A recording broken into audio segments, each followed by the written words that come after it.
안녕하십니까. 고고TV 여명입니다. 11월 12일 토요일입니다. 말씀드린 대로 유승민 편을 두 편을 이번 주말에 찍겠습니다. 그 첫 번째, 이 전 영상은 프롤로그 해가지고 보수의 정체성에 대해서 말씀을 드렸고, 거기서 과연 국힘이 지금 유승민의 말대로 계획을 하면은 중도층들이, 무당층들이 국힘을 지지하며 윤석열을 지지할 것인가의 문제를 살짝 말씀드렸고, 본격적인 영상입니다. 유승민의 문제점.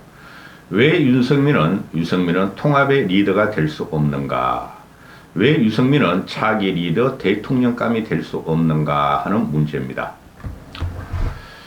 고고TV가 항상 말씀드리기를 보수는 개혁돼야 되며, 그 다음에 중도까지 확보해야 되며, 탈진보까지 우리가 품어야 한다 했는데, 지금도 그 철칙은 변함이 없습니다.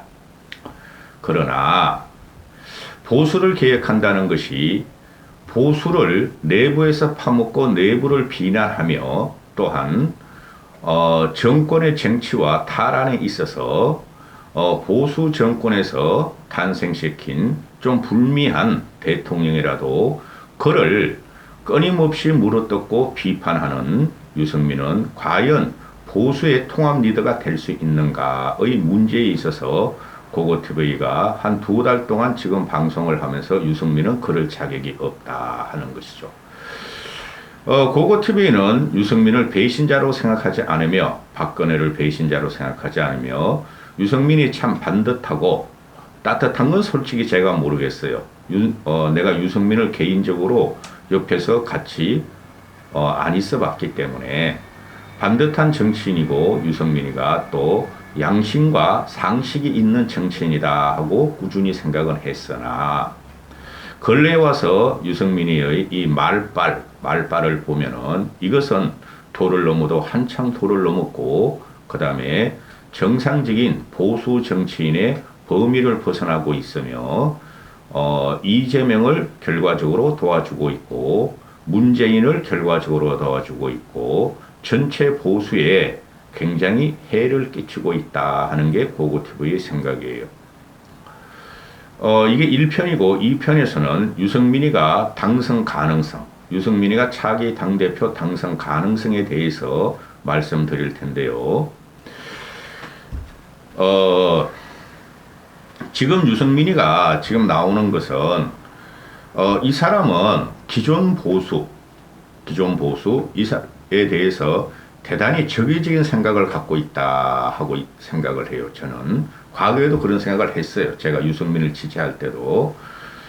왜 그러냐 하면은 자기는 보수를 위해서, 나라 경제를 위해서 성심성의껏 분골쇄신하면서 일했는데, 박근혜에 의해서 배신자란 프레임으로 배신자 프레임에 걸려서 정계에서 이단화로 찍힌 것에 대해서 당시의 새누리당 박근혜 주축인 친박 진박 세력에 대해서 대단한 적의를 갖고 있고, 그러므로 인해서 세월이 지나면서 전체 보수에 대해서 대단한 적의와 혐오를 갖고 있다고 저는 생각을 해요. 저도 기존 보수가 마음에 드는 게 별로 없어요. 그러나 제가 항상 말씀드리지만은 상대적이다. 정치는 상대방이 있는 것이고, 정치는 상대적으로 비교를 하는 것이다. 저는 그렇게 말을 하고 있죠. 정치가 우리 자체만 계획되고 우리만 깨끗해가지고 우리만의 정권이라면은 그것은 독재가 되는 것이죠. 항상 독재자의 말은 우리만 깨끗하고 상대편은 적이고 악이다 하면서 독재가 되고, 그게 공산주의 혁명의 과정입니다. 유승민이가 공산주의자일 리는 없죠. 그런데 제가 과거에 말씀드리기를, 대선이 끝나고 이후 윤석열을 한 3개월 동안 그 불미한 점, 무능, 무시 프레임으로 상당히 제가 비판을 했죠. 그러나 고고TV가 하나의 끈을 놓지 않은 것은, 윤석열이가 그래도 문재인을 갖다가 저지하며, 문재인 집권 연장을 저지하며 보수에서 탄생시킨 정권이므로 언젠가는 윤석열이가 무너질 위기가 없고 대위기가 빠지면은 윤석열의 보호를 들어가겠다 하고 제가 계속 그런 식으로 방송하면서 윤석열을 비판을 했어요. 근데 지금 유승민이 그 페이스북 통한 정치를 보면은 윤석열을 비판하는 것을 보면은 그거마저도 없더라. 응? 지금 현재 윤석열은 대위기가 들어가 있습니다. 여기서 한두 번의 위기가 진짜 오면은 윤석열과 우리 보수가 탄생시킨 윤석열 정권은 무너지거나 퇴진당할 위기가 있고 아니면 5년 내내 식물정부로 갈 위기가 있어요. 응? 그러면은 여기서 우리가 제어를 해줘야 돼요. 윤석열 정권이 안착되도록 제어를 해줘야 되는데 그게 지금 현재 당장도 그렇지만은 내후년의 총선에서 국민의힘이 과반 의석 이사를 갖고 오는 중간 선거, 중간 평가 정도 되죠. 내후년에 2년 윤석열 취임 2년에 중간 평가 성격인 차기 총선을 우리 보수에서 갖고 와야 됩니다. 근데 유승민은 이렇게 되면은 총선에서 진다. 이렇게 되면은 민심이 떠난다. 이렇게 되면은 나라가 망한다. 그 모든 것이 유승민이 말하는 것은 맞는 말 같으나 그것이 윤석열을 저격하면서 자기의 정치적인 존재감과 당대표와 차기 총선의 출마와 5년 후에 보수 정권의 대통령 선거 후보자가 되려고 그러는 것이죠. 무망하다. 이런 식으로 하면. 자, 그러면은 유승민이가 말하는 지금 중도 소구력, 그죠? 개혁 보수로서 또는 합리적 보수로서 일반 국민한테 어느 정도 소구력이 있으므로 개혁 보수, 중도 보수로서 정치적 존재감을 나타내려고 그런다. 윤석열을 공격함으로써. 좋게 말해서. 그 중도 소구력에 대해서는 이 편에 있어 유승민의 당대표 당선 가능성에 대해서 말씀드리겠습니다. 지금 유승민이 등장은 경기도지사 경선에서 패배하고 상당히 침울해하고 있고 정치에 신물을 느낀다는 사람이 유승민이 정치를 재개하는 등장하는 과정을 보면은 이준석 때문에 등장하게 되죠. 이준석이가 당 징계를 갖다가 당하자 6개월 징계를 당하자 얼마 있다가 이 유승민이는 어떻게 국민의힘에 의인이 11명 정도도 없느냐? 의인이 그렇게 없느냐? 어떻게 이준석이가 승비로 날아가는 것을 보고 그거를 막지도 못하냐? 그때부터 시작됐죠. 그러면은 그 의인이라는 개념이 이준석 편을 들면 의인이고 윤석열 편을 들면 의인이 아니라는 그 프레임을 그려버린 거죠. 그러나 정치라는 건 말입니다. 제가 계속 말씀을 드리지만 정치라는 것은 이준석이 말하는 전자오락 게임, 인터넷 게임이 아니라 정치라는 것은 힘과 세력의 게임입니다. 이준석이가 성비위가 있던 성상납을 받았던 그 26살짜리가 더벅머리가 무슨 짓을 저질렀던 또 이준석이가 대선 전에 가출을 2번 했던 그리고 이준석이가 싸가지가 있던 없던 또 윤석열이가 폭력적이고 완력을 행사하던 그것이 다 정치적인 게임이 되는 거예요. 정치적인 그 헤게모니 장악에 의해서 이준석은 완패를 했다고 보시면 돼요. 무슨 말씀이냐면은 정치적으로 윤석열과 이준석이 팽팽하게 붙고 이준석 패들이 팽팽하게 붙었는데 윤석열이 이겼어요.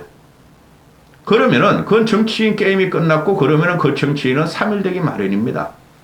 나중에 복귀 가능성 거의 없습니다. 이준석은. 그런 걸 보고 유승민은 이준석을 못 막은 국힘 내부에 대해서 이준석 하나 못 지켜주고 저 어린애 하나 못 지켜주는 의인이 그렇게 없느냐 프레임을 걸어버렸죠. 그러면서 이준석은 한산의 영화를 한산이란 이순신 영화를 보고 의와 불의의 싸움이다. 그리고 유승민도 그걸 갖고 나왔고 그리고 이준석이 무고죄에서 검찰에 송치되고 지금 무고죄가 지금 기소는 아직 안 되고 있죠. 그 과정에서도 유승민은 이준석을 보호하려고 그랬다. 전체 국민을 보고 상대를 해야지 정치라는 것은 이준석 보호를 위해서 내 새끼 같은 이준석이가 당대표에서 축출되는 과정, 또 당에서 축출되는 과정을 보고 내가 나서야 되겠다. 그러면서 정치 재개를 선언했죠. 명분은 뭐 대학 강의도 두 군데뿐이 안 갔죠. 대구대학과 개명된가? 하나는 대구대고 아니야 경북대, 하나는 뭐 개명된가? 대구 그거 잘 모르겠고 그 다음에 계속 페이스북 정치를 하고 있죠. 제가 항상 드리는 말씀은 페이스북으로 정치를 하는 건 아니에요. 그거는 페이스북으로 정치를 하는 것은 자기 지지자들만 위한 정치고 결국은 대중들 앞에 서서 광장에서 대중들 앞에서 포효적인 말을 해야 되고 실사적인 목소리가 나와야 된다고 제가 항상 말씀드리죠. 그게 선동이다. 그리고 이 사람이 지금 하는 것은 선동이에요. 정치 선동인데 정치 선동이라는 것은 제가 계속 말씀드리죠. 정치는 상대적인 거다. 상대적인 것을 내부에서 찾을 수도 있고 외부에서도 찾을 수가 있는데 지금 이제 윤석열 탄생, 윤석열 정권 탄생, 이 사람이 2달 전부터 그렇게 가혹하게 윤석열을 저격하고 쫓아내려 그러니, 이제 4개월 된 정치인, 윤석열이가 그 대선 과정은 정치인이 안 했어요. 그거는 김종인 씨와 우리 보수주의자와 중도 일부가 만들어준 거예요. 그 4개월 정치인 된 정치인이 국정을 처음 다뤄보고 국회의원도 안 해봤잖아요. 그 사람에 대해서 이렇게 무지막지하게 공격하는 것이 과연 옳은 것인가 하는 게 일반 국민 여론이 된다는 것이죠. 국민들 바보 아닙니다.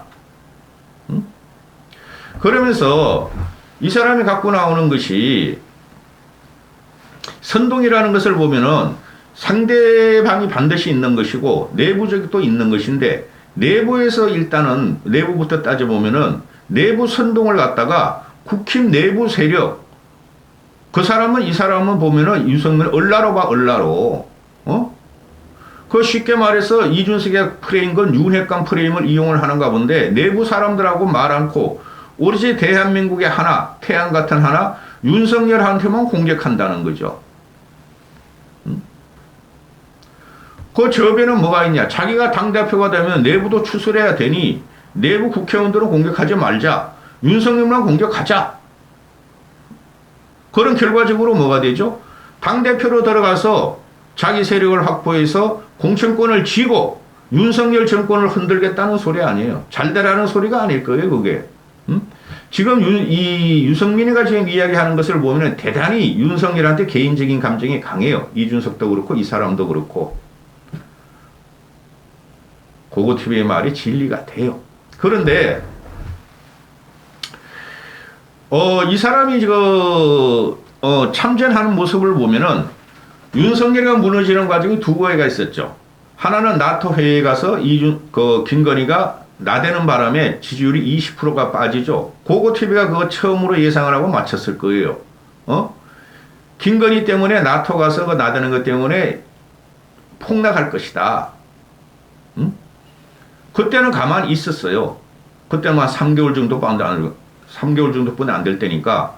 근데 본격적으로 참여를 시작하는 게 좌파 프레임과 똑같이 민주당 프레임과 똑같이 바이든이냐 날리면이냐 이쉐이냐 쪽팔리냐 가지고 덤벼들기 시작했죠. 그런 거는 하나의 해프닝입니다. 그런 건 정치적인 사건이 되지를 않아요. 세계 유수 만방의 국가에서도 나오고 우리나라에서도 국회의원들이 끊임없이 쓰는 말이고 노무현이나 이명박 같은 사람들이 쓰는 말이에요. 박근혜도 쓸 수가 있어요. 문재인은 그냥 삶은 소대가리로 하나 퉁쳐버리면 돼. 특등 머저리로. 그 말꼬리를 잡고 공격하는 걸 쓰고 제가 학이 찼어요. 그때 공격한 것이 뭡니까? 영국 조문 참사다. 왜 길거리 행위를 해서 조문을 건너뛰고 그 관을 영접하는 거기만 갔느냐. 그건 참사가 아니었어요. 그대로 좌파 프레임을 갖고 나왔죠. 이 사람이 보는 것은 이준석 지지자들과 커뮤니티를 보고 지금 페이스북 선동운동을 들어간 거예요. 페이스북 선동운동 들어가고 대중 앞에서 포위를 못 지르는 사람은 진짜 절대 큰 리더가 못 됩니다. 커뮤니티는 커뮤니티로 생각을 해야 되는데 이 사람이 그것을 자기 무기로 삼았다는 거예요. 왜 그러냐면 이 사람이 지난 대선 경선 당시에 홍준표가 이준석이 애들 2030 애들 일부 남자애들의 표를 가져가서 이용하는 것을 보고 이제야 깨달았나 본데 이제부터는 그런 게 안 통한다는 걸 이 사람이 몰라요. 왜 그러냐 하면은 지금 윤석열이가 보수가 불미스럽더라도 보수가 탄생시킨 정권이기 때문에 저게 무너지면 안 된다는 것을 보수 전체가 다 알고 있는데 이 사람은 과거에 이준석이나 홍준표가 썼던 그 전법을 가져와서 지금 쓰고 있어요. 차기 대선에서는 그거 통하지 않습니다.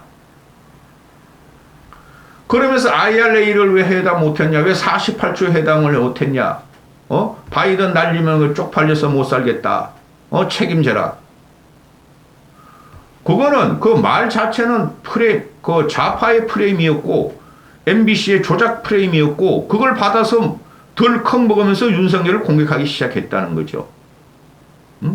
그 이후에 끊임없이 페이스북을 날리는데 그때 바이든 날리면 그때 외교 성과가 어마어마했어요. 나토도 외교 성과가 어마어마했어요. 제가 알기로는. 그런데 그 이후에 계속 윤석열을 공격하면서 IMF 같은 상황이 벌어질 줄 모른다. 그죠?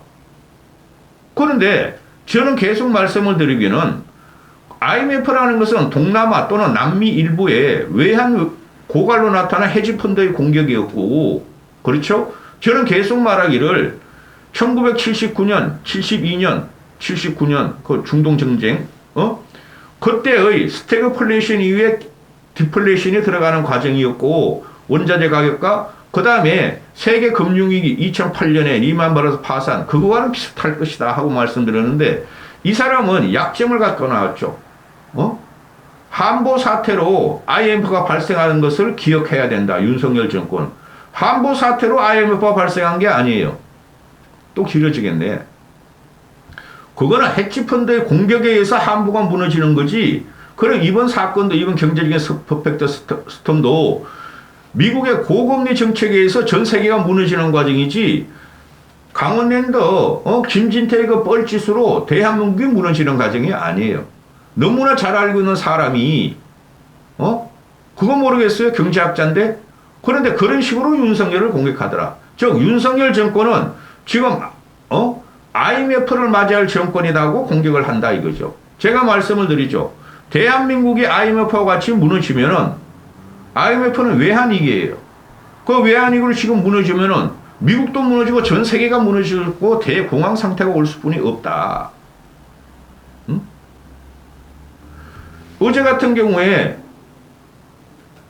미국 이 CPI 인플레 지수가 0.2% 떨어지니까 나스닥이 7.7% 폭등해 버리잖아요.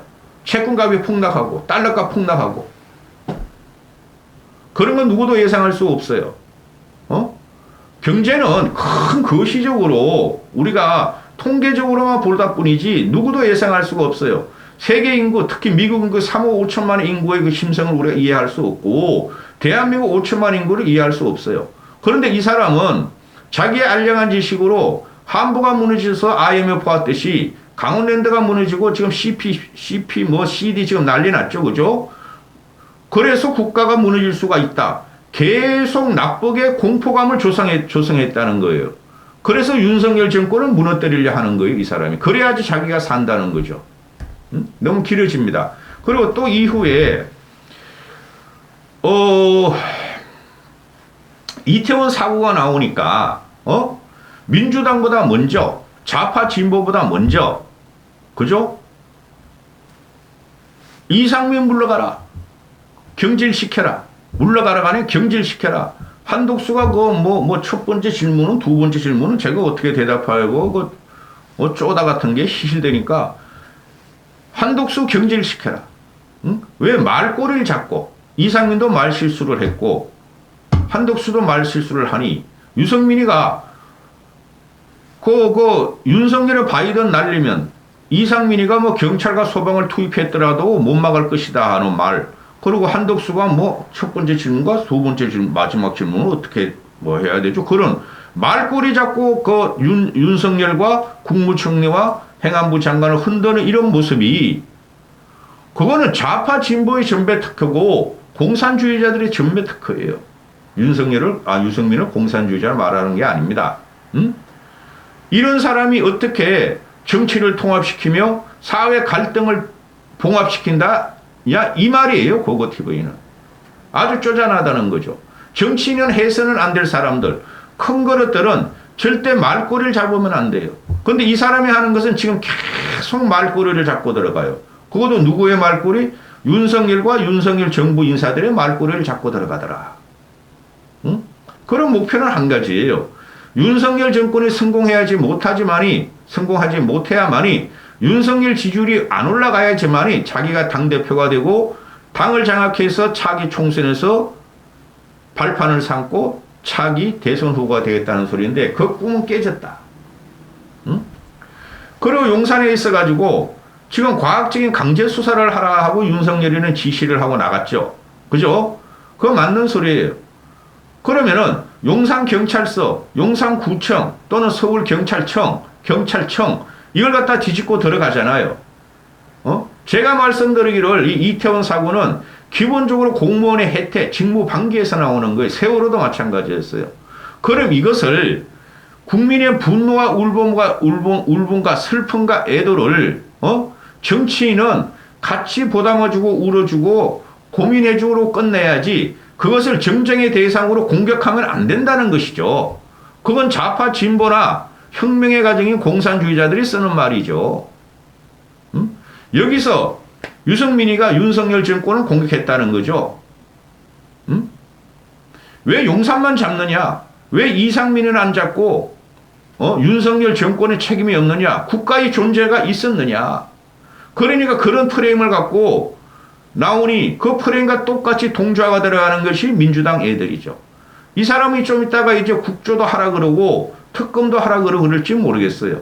그러면은 제가 말씀드리죠. 이런 걸로 말꼬리를 잡고 지금 윤석열 정권은 진짜 허망하고 항망하고 진짜 자불안석이고 어떻게 국민을 위무하고 통합할지 모르는 고민에 빠졌어요.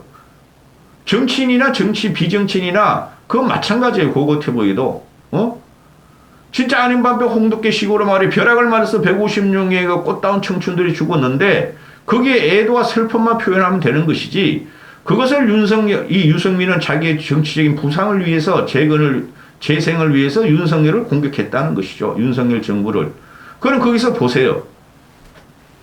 세월호를 갖다가 우리가 반출을 해봅시다. 세월호 때는 해경도 해체하고 박근혜가 울면서 조문을 가서 울면서 3번이나 사과를 하고 결국에는 책임 있는 장관과 총리를 다 경질을 하고 그런데 달라진 게 그 당시 없었다. 결국은 그것이 세월호에 의해서 시발점으로 박근혜가 국민의 울분을 못 참고 못 담고 탄핵을 당하고 감옥에 가더라. 이 유승민이라는 사람이 박근혜가 세월호를 갖다가 제대로 처리를 못해서 탄핵을 당하고 정권이 무너지고 보수가 무너지고 감옥에 갔듯이 윤석열 너도 그렇게 될 수 있으니 정신 차려라 이 말이겠죠. 그러나 그런 정치 선동은 다시 재현되지 않을 것이다 하는 게 고고TV 생각이에요. 참으로 이 사람이 목매하고 정치적인 판단력이나 전체적인 판을 못 짜는 것이 여기서 이때까지 말한 것에서 다 나타나는 거예요. 정치적 판단력이 되게 없더라. 상대편을 공격만 하면 그게 자기의 부상적이고 자기가 부상하고 정치적 존재감을 회복시키는 걸 그냥 착각하고 있더라. 그래서 큰 정치인은 될 수 없다. 그 다음에 어제 같은 경우에 그 MBC 어제 그저께죠 벌써 MBC 기자들의 전용기 탑승을 거부해버리자 이 사람이 또 황망한 주의를 갖고 나오죠. 자유는 사람들이 듣기 싫은 말을 말할 수 있는 권리다. 조지 오웰을 맡겨 나오고 조지 오웰을 말을 갖고 나오죠.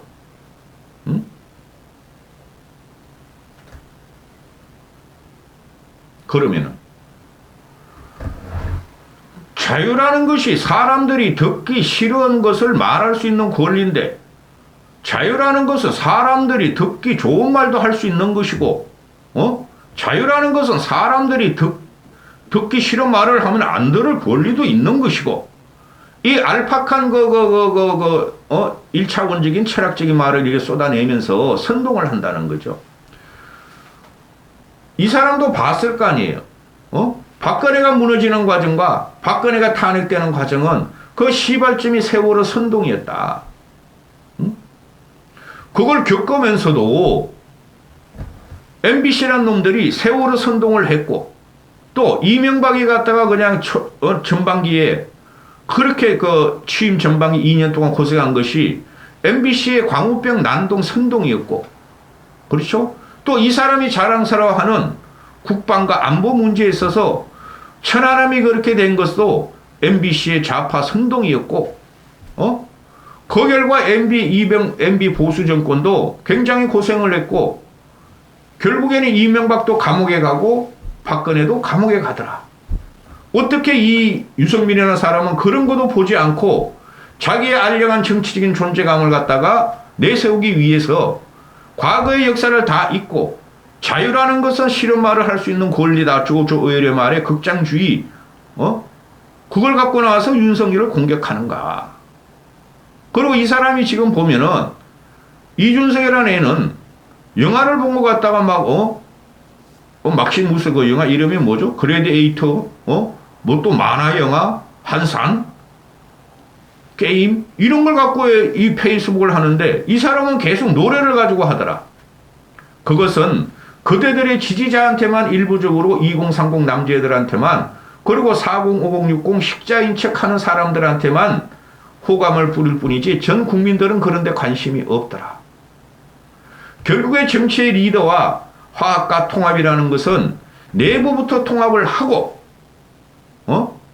내부를 계획하라는 것이 내부를 계속 비판만 하라는 것이 아니라 서로 합리적인 선에서 싸우고 공격하고 방어할 적에 거기서 지면은 물러나는 것이 맞다. 그게 정치인의 숙명이다. 국가의 운영도 마찬가지다. 상대편의 나쁜 점과 약점만 그리고 현재 윤석열이가 대위기가 벌써 2번이나 왔는데 한 번은 지지율의 추락이요. 2번은 이태원 사고인데 이 대위기가 왔을 적에 정치인이라면은 이거를 갖다가 보도모 주고 같이 해결해 주려고 그러는 것이 아니라 지속적으로 가혹하게 윤석열만 공격하더라. 현 정권만 공격하더라. 그럼 이 사람이 정치인인가? 보수의 정치인을 떠나서 전 국민을 아울 수 있는 정치인인가 하는 것을 국민들이 보기 시작했다. 과거에 보면은 김대중이나 김영삼이 이런 사람들 보면은 또 이명박이나 박근혜는 김대중, 김영삼을 못 따라가죠. 이들이 국가적인 재난이 왔을 때, 국가적인 대위기가 왔을 때, 국민들의 대슬픔에 빠졌을 때, 그들이 김영삼이가 김대중을 공격하고, 김대중이 김영삼을 공격하고, 그죠? 이명박, 박근혜가 서울 공격하든가? 아니다. 그들은 경선 과정과 대선 과정에서 정치적인 쟁패와 함수와 정권 권력 획득의 과정에서 그게 민주주의예요. 그 과정에서만 피 튀기게 싸웠다는 뿐이지 그 이후에는 전부 다 어른으로서의 언행을 했다. 그런데 이 사람은 충분히 어른이죠. 나 65살 됐고 그 다음에 보수 일축의 개혁 보수를 상징하니까 이 사람은 이것저것 다 떼어버리고 나만 살겠다. 이준석만 살리겠다. 그 상대방을 선동하는 게 그 지지자들을 선동하고 중도층, 무당층 그런 사람을 선동하는 것이 현재 윤석열의 지지율이 30%니까 윤석열만 공격하면은 윤석열이 지지율이 올라가지 않고 떨어진다면은 자기가 부상할 수 있다는 정치적인 계산일 뿐이다. 큰 정치인이 절대 될 수 없다. 제가 말씀드렸다시피 나무는 되지만은 절대적으로 숲이 될 수 없다. 이 사람이 지금 하는 말이 내가 당대표가 되면은 3편은 유승민의 당대표 가능성에 대해서 말씀드릴 거예요. 내가 당대표가 되면은 초대에 말씀드렸다시피 제가 어떻게 이준석이가 쫓겨나는 걸 보고 이준석이를 보고도 못하는 의인이 국힘에 11명도 없는가 12명도 없는가 그랬죠. 개소리다. 그건 정치적인 경쟁에 의해서 이준석은 당대표였고 여러 군데서 최고위원, 비대위원도 했고, 인정하고 싶지 않지만은 직책으로 봐서는 이준석은 정치적인 거물이었고, 거기서 새로 떠오른 태양, 새로 떠오른 별, 정치 거물 윤석열하고 싸우면서 밀려났으면 그것으로 끝나는 것이지, 그거를 해안을 잡고 왜 이준석을, 막을 의인이 국힘에 없었는가? 똑같은 모습으로 들어가는 거예요, 지금 유승민이가. 그러면은, 지금 유승민이가, 이렇게 해서 내가 윤석열을 저격하고 비난하면서 당대표를 하겠다 그러는데, 그래서 자기는 지금 현재 친윤들이, 이게 언론 프레임이에요. 좌파 진보 언론 프레임인데, 친윤들이 공천에 목매서 초선들도 그렇고 중진들도 그렇고 개혁을 요구하지 않고 전부 다 용산 출장소 같이 윤석열의 공천에 목매서 그쪽에 끌려가고 있더라. 그 언론 프레임이고, 친윤의 프레임이고, 아니, 언론 프레임이고, 유승민의 프레임이고, 이준석의 프레임이에요. 응? 이 사람이 하는 말이, 어떻게 이상면 하나 자르는 걸 말하지 않는가? 그거 정치적으로 잘려야 돼요. 제가 봐도. 그런데, 윤석열은 무한 책임을 강조하면서, 허언을 하고 위선적인 행동을 하며, 국힘이라는 사람들은 공천 협박에 아부를 하고 있다. 그럼 자기가 당대표가 되고 나면은 윤석열한테 아부하지 말라. 그 협조하지 말라는 소리죠. 그런 결과가 어떻게 되는가? 박근혜 말기, 새누리당 말기, 진박, 친박, 김무성의 공천 계획에 의한 그러면서 날아가듯이 똑같이 된다. 지금 현재는 가장 중요한 것은 윤석열이 어느 정도 불미하고 부족한 점이 있고 나듬어지지 못했으나 윤석열 정권의 안정과 화합과 통합에 들어가야 된다. 이제 6개월 된 윤석열 정권이 오만 프레임에 걸려가지고 허우적대고 있는데 그것을 공격하면서 더 허물어지도록 하는 유승민은 과연 정치할 자격이 있는가? 유승민이가 말한 나는 왜 정치를 하는가에 답이 된다. 고고TV가 볼 적에는. 30분은 더 말할 수 있고 1시간은 더 말할 수 있어요. 벌써 30 몇 분 됐죠. 3편으로 넘어갑니다. 유승민이가 당대표 당선 가능성과 차후 정치 복권 가능성에 대해서 찍겠습니다.